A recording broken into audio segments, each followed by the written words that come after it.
We paid $25,500 for a flooded salvaged Airstream by accident. And we've got a few bags of wet trash. Today is moving day. Let's not speak too soon. Should we test it? Here, and I've just pushed through the floor. Until you start using it, and like every day I want to open it. Let me test that now. Oh my goodness, that could have been disastrous. Found a 6th use for that 5-in-1. I'm starting to feel the squeeze and the anxiety of spending because we really can't own 2 trailers with 1 truck. You think really strange things. Yeah, we both had that moment where I was like, that's a fire in the direction we are going. So, well, today we have not managed to get the entirety of the floor out, and we'll continue doing it tomorrow. But we did make some progress, which was really good. We're on the clock. We don't have time to dilly-dally, so we'll see how this all pans out. So we can begin our new adventures in the Tommy Bahama. We need to sell the 2006 Airstream. If you're with us last week, we found floor rot, and this week we finish up making that repair. Fancy meeting you here. Hello. How's it going? Yeah, it's going. Trying to get this channel clean. Yeah, loads of fun. At this point, I've got a pretty decent curve here. I've got to go 2 inches this way and 2 inches this way. So I essentially have to knock it back into the corner. And at that point, it should drop even with this piece of floor and this piece here set into place. All right, I've got floor in 2 sections. I opted to cut it in 2 sections. This is knocked in under the wall this way and that way. This piece that I'm standing on is sitting on frame on all 4 sides, so it shouldn't have any kind of flex at all, and I'm gonna screw it down next. Curb side is bolted in. Aluminum wall panels are back in. Been using the air riveter to put those rivets in. Got the door frame back together, lined up and latching. Compartment lights rewired to the bed frame. The door gaskets are a bit fun to fight with to get those back on. I'm in good shape here. I'm in good shape. Flooring is back down, had been flipped up. We'll need to clean up the shower pan a fair bit. That's all back together. Need to replace the screw caps. Here's all the screw caps saved aside. I'll go back and put them back where they go by color. It's been a while since we've been at the beach. Yeah, at the beach at sunset. Look at us. Pretty excited about it. Not gonna film much of it though. We're gonna enjoy it. Yeah. So this is the first time we've experienced a bit of rain in the Tommy, and we've got a leak in the bathroom. Yeah, bathroom ceiling. It's actually landing, of all the scary places it could land, it's landing on top of the toilet. So it's very obvious and cleanable, but we've got to figure out what's going on the roof. As much as I'm not excited about the torrential rain, it's a good opportunity to see about some leaks that we may have. So non-flood related. This is just some kind of Airstream leak. Just Airstream leak on the roof. Yeah. And we haven't had the trailer long enough to be triaging any of that kind of stuff, but that explains why the toilet seat. Oh, it had like a watermark on it. It has like a stain, a watermark. So this probably has been happening for some time. Yeah.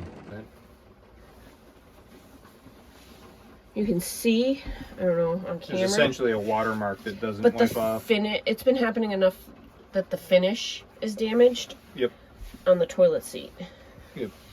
I guess other than dripping directly into a sink, that's not a bad place for a drip puddle to form. But we're going to figure out why and fix it. I knew this was a cool feature, but I guess you never know how much you're going to use something till you start using it. And like every day I want to open it. You know, got the breeze blowing through. It's just awesome. We've got another beautiful day to try to figure out what's wrong with this furnace. Let's see if it'll cooperate with a quick demonstration.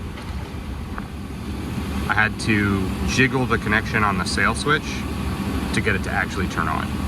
It'll run for an hour like this as soon as it kicks on. There's the burner. There's the heat.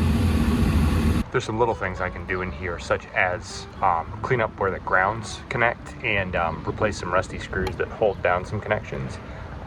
Look at spade connections that may have some corrosion and replace them. None of that cost me any money, just a little bit of time.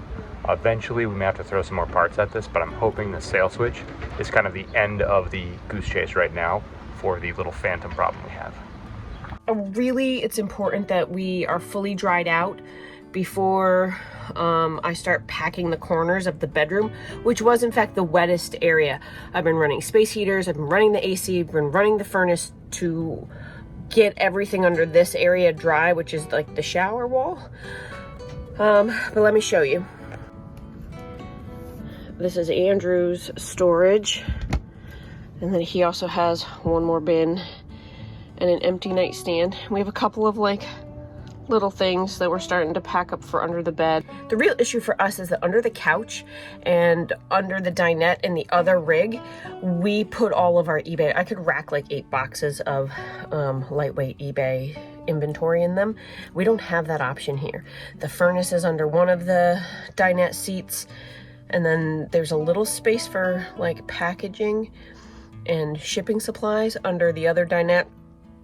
And then the other side of the dinette even still is missing a drawer, and it's just a cubby. And we've crammed like Starlink and packaging and shoes, all kinds of stuff in there right now. Usually when we move into a rig, I can get super excited about like setting up new storage and customizing. We are not doing anything like that in this trailer for the most part. We're keeping it very basic because we need to sell the other one. So let me show you where we're putting the eBay right now. We need to come up with a way to secure it so that the louvers don't get damaged in the Tommy Bahama, but the closet.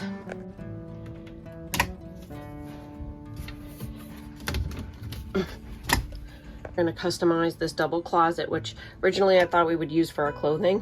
I think we wanna put our actual clothing under the bed and keep this for the eBay. We need to secure it though, because if things come flying off the, flying out of the closet, it's going to damage louvers, which aren't something I would be able to easily fix or source parts for.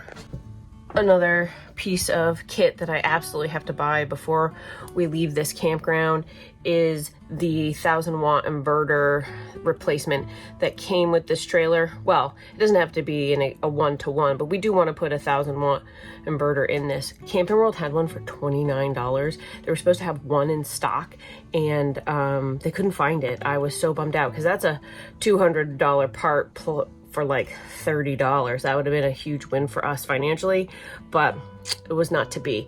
The reason, however, is that a lot of our outlets are inverter circuit. So we have outlets tucked all over the place that we can't actually use. Anyway, we're still very much in the setup phase, and I'm not investing in a huge amount of infrastructure because we have to sell that other rig. That is 100% the priority so that I can pay off the $25,500 in debt that we took on to solve this situation. So after a second round of bleaching of these, I put in this shelf paper. We really didn't find anything too bad, but it was worth going through them twice. We feel like the front of the trailer was the wettest area, so. And by front, we mean the bedroom. The hitch, yeah, the hitch end. Okay. Yep. I love that paper. We got it from my friend in Vancouver, Daisy. She gave it to us, and it is definitely a color and a style choice that I approve of. To sell the Safari, we are not going to swap very many parts over, but we are going to trade the propane covers because we have our grill mount on the Safari one, and we're going to keep that for the Tommy Bahama. However, there's some differences. We've got a few sentimental stickers here, but more it's about this grill mount which we have that works pretty well for our Airstream Weber grill. We can't just switch the lids because they've changed the attachments, so we'd have to change the attachments. Famous last words here, but I think the easiest change is to swap these two center bars. I've got the rivets to do it, and so I'm just gonna drill out these rivets, swap the bars, and replace the rivets. Ultimately, I feel like it's more involved to swap the lids than it is to swap this center bar here, held with 4 rivets and 4 rivets. Well, if I hadn't broke this drill bit right here, this would have gone a lot faster. I think I got it out though. The most frustrating part of this is not necessarily drilling out the rivets, it's clearing each hole of the residual from the rivets that can sometimes take way longer than the actual drilling through. So I think I'm ready to put it back together though. Here it is. Our grill goes up here. So I think I made an improvement here. Shanna's first baking attempt of bread in the Tommy Bahama. Looking pretty good. Humid day, and we're currently running the front heat pump. I'm thinking our drain coming out of the front AC is probably clogged. Looks like both AC drains come together in the wheel well here. I feel like it's blowing bubbles in the little cups. Well, so far I can see up here that I do have water in one of the sides of the line. It may be clogged at this T in here. I'm not excited about getting the bed wet if I take that T out, so maybe I'll try more air up top. Unfortunately, no good conclusion here. I can't really get that line visible above the bed to clear. I can see a little bit of water in it, but it doesn't seem like it runs past the T. I think I may have to take that apart eventually, but I can't get the drain to work properly. So, I'm gonna give up for now and revisit later. What you got there? Delivery? I'm glad you're wearing your helmet. Special delivery? I see that. I always wear my helmet. I'm not safe. Let's do a little recap. Right here, I am opening a 1,000 watt. I am trying to open a 1,000 watt inverter. The inverter that Airstream puts in their rigs to replace the one that was water damaged in the front compartment is about $900. We really don't want to afford a $900. I kind of can't afford a $900 inverter when ultimately in the future I anticipate us putting in a Victron system, very much like we have in the other trailer. But let's recap, because I feel like we have been just winning most of the component and appliance repairs. Fridge started working after we replaced the breaker, has been working flawlessly. Microwave works. Oven, cooktop works. Pump has been replaced. The water system fully functioning and working. Dual air conditioning working. The sound system working. Rooftop fan working. The furnace wasn't working, but with a new board for $229 and a $20 sales switch, totally working now. The water heater, it doesn't work on electric at this time. We'll revisit that in the future, but it works on propane, and in the end, that's all I really need. I just need hot water when I need hot water. And I really can't imagine this situation having gone any better. That said, we still haven't powered our inverter circuits yet. So today we're going to install this $150 Renogy 1,000 watt inverter, and we're going to see what works and what doesn't. We're used to a 3,000 watt inverter, so this 1,000 watt, it may have a hard time running a couple of things that we have in our system simultaneously, concurrently, however, you know. But we'll find out. Yesterday, Andrew lined all of our drawers with like a really nice heavy wallpaper material and did another round of deep cleaning in everything. And so we're really starting to feel like this rig is ours. Coffee? Oh yeah. Thank you. Did you just give me coffee and steal my project? No, but if I could take over from here, You just stole my project. I was unboxing that. well, now I am. We've got our 4 gauge wire connections on this end, and then this is where we'll connect the house current to it, and then I guess we can plug things in directly to it, but ultimately house current goes here and the remote connects there. The remote will give us just basic on and off function. Okay. So we won't be able to use the stuff that's over here. That's a good question. I don't know if that has a Cat 5 cable to the back of it. We could possibly mount this there if this is Cat 5 cable. We're now running with the battery disconnected, and I've disconnected the 50 amp power cord. I suppose I could just shut it off at the breaker box, but if it's physically disconnected, I know it's off. One last shot of the condition here. Just gonna cut these wires and restrip. Not even gonna bother taking them off the right way.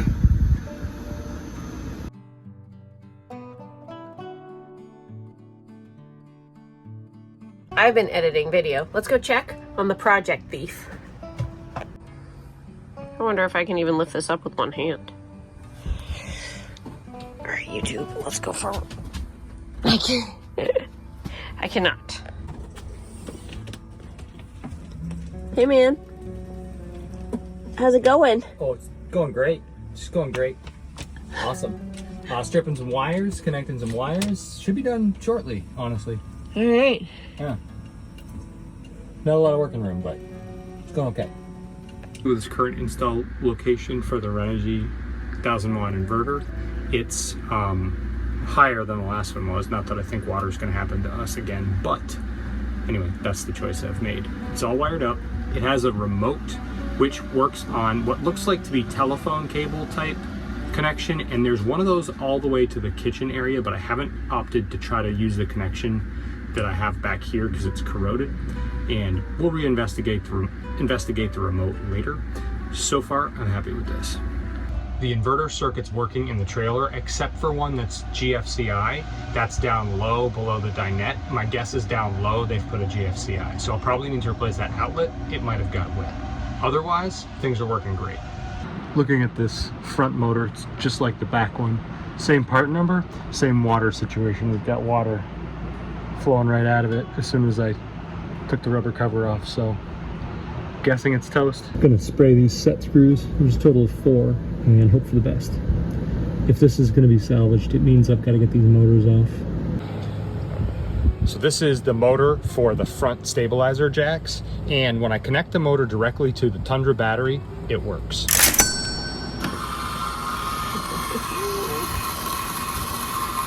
They don't look very good, but they do work. Anything? 4 volts. How about that? 4 volts. Anything? 0.03. Nothing. So basically nothing. Oh my goodness, that could have been disastrous. I was just cleaning where we like dribbled coffee because we're towing today to a new location, and I pushed and wiped on the Zippy Relax awning button, and the awning opened. Andrew is, let me show you. What is going on? I was just cleaning that sticky stuff off. Yeah, it's out. All right. Okay. This is awesome. Oh my goodness. Andrew, this could have been disastrous. What if we'd been next to something? Yeah. No, really. It would have been real bad.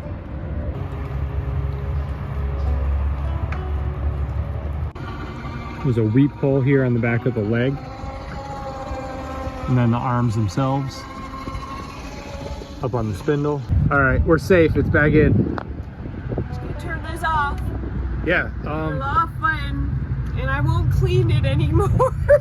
Now that I know that it opens. That was awesome. We're at a state park now. There's a ton. Probably an Airstream route. Airstreams here. Can't imagine that it wouldn't be a rally with the number of Airstreams in here at this time. Taking these stretchy covers from the other trailer. I don't feel like they're a value add over there because they're torn, they're stained, they're dirty. We've used them. I have in fact washed them, but I'm putting them on this Tommy Bahama rig because we want to protect this. I think it's like a vinyl fake leatherette from us. You'll see later just how dirty we really get. If you're familiar with our channel, then you know that we often are just super dirty as we dig into projects on our rig or our work. And I want to protect these here, which I think is a genuine value add for us in the Tommy Bahama. But no one's going to want in the 2006 our dirty, stained, used, stretchy covers. In other news, I was walking around scoping out. I was being snoopy and nosy. I was oogling everybody's Airstreams. I was like, you know, peeking and whatever, really keeping it subtle too. But we ended up talking to this nice couple. They also have a Tommy Bahama in a different layout. They have one air conditioning. They're 30 amp. So they have the fan here and over the bed like our Sleep 6. And one of the adjustments I'm making to this to this trailer is that I don't quite have as much airflow. I used to just pop my window open over in the bedroom just ever so slightly and turn on the fan, and it would suck in the air and I'd have like airflow and I'd be able to freeze Andrew out. In this trailer we don't have that. I mean, I have the windows, but I don't have the roof fan to like gently pull in. Anyway, long story short, they gave us these awesome little, just gifted us for, oh, we have USB fans and they're gonna match your decor because we have a Tommy and it matches our decor. Little USB fans for our nightstands. Well, Andrew might not get much use out of these because he's always chilled. I certainly will. I like to have air moving almost constantly, so. They're USB, and we have those USB ports next to the bed. How awesome is that? I'll need to make sure while I'm sleeping, I'm not used to having a nightstand, that my hair doesn't get stuck in them. Very generous with the fans. That was awesome, but not all of us have a fur hat, so I do see hers getting more use than mine. Hey. We haven't spent a dime on kind of sortation and internals like dividers for the silverware drawer, but as we kind of get comfortable with the layout, we'll start to do that. Obviously, this is a good place for the silverware drawer. It's a bit of a mess because we don't have dividers. We've got to pack up a little bit because we have to move to another site within the state park, so it's a quick move. I need to go see if that site is open. I'm gonna just kind of cruise over on the one wheel. Maybe we can get over there early. Otherwise, there's like 2 hours between checkout and check-in, and I'm hoping we don't have to do something weird for that time. They're still on that site, so they may be staying right to the end. And that's fine. We have other stuff we can fill our time with if we can't move early. Sure. Let's just make sure that we're not getting... yeah, I just want to be... I don't want to get distracted and be on this site when the next person comes in. Yeah, exactly. I don't have stuff apart when I got to get off this site. Okay. Yeah. Let's be careful.